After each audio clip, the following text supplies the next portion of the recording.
Khánh nâng 2 ly rượu lên tố mẹ vợ, xin được trân trọng kính mời.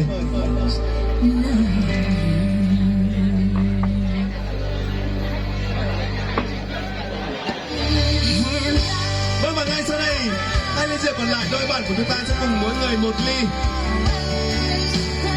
Và cho phép tôi hướng dẫn một chút ạ. Mời cô dâu và chú rể hãy đứng gần nhau một chút ạ.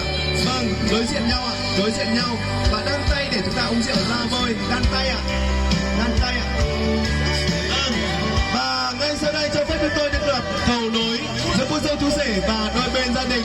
Sau khi hô đến 3 thì đôi bên gia đình sẽ tách ly ạ. Vâng, tách ly uống rượu ra vơi cùng với cô dâu và chú rể. Cho phép tôi được hô.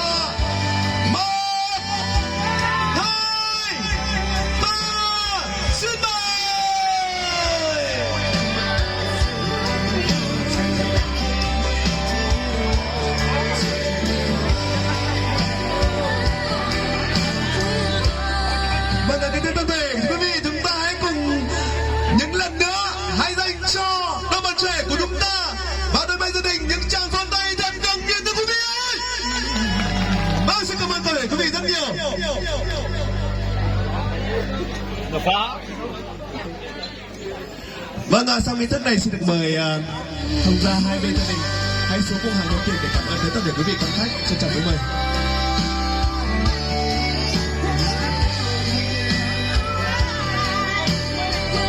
Vâng, xin được trân trọng kính mời hai bên gia đình hãy xuống cùng hàng mâm tiệc để cảm ơn tới tất cả quý vị quan khách. Xin được trân trọng kính mời.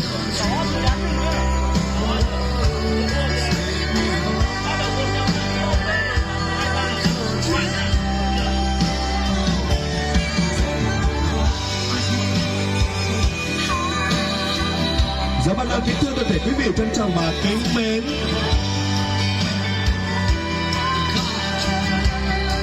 Vâng, kính thưa toàn thể quý vị trân trọng và kính mến, những năm tháng tìm hiểu của đôi đường đã chín mùi để giờ đây các bạn cùng nắm tay nhau. Có được không ạ? Vâng, và ngay sau đây chàng rể A Khánh, cô dâu Bằng Dê hãy quay mặt vào nhau đi ạ. Cho phép tôi được hôn đến 3 thì đôi bạn của chúng ta sẽ ôm nhau một cái ôm thật nhẹ nhàng nhất, một cái chạm môi thật là nhẹ trước sự chứng kiến của toàn thể quý vị để minh chứng rằng tình yêu hạnh phúc của mình. 1, 2, 3.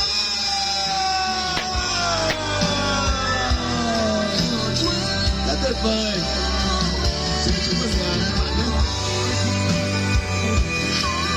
Xin mời hai bạn hãy xuống một làm ơn chuyện để cảm ơn tới toàn thể quý vị.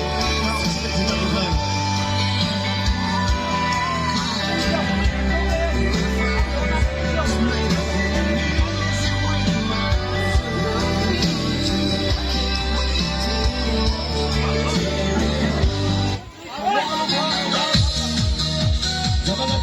Quý vị trân trọng và kính mến vừa rồi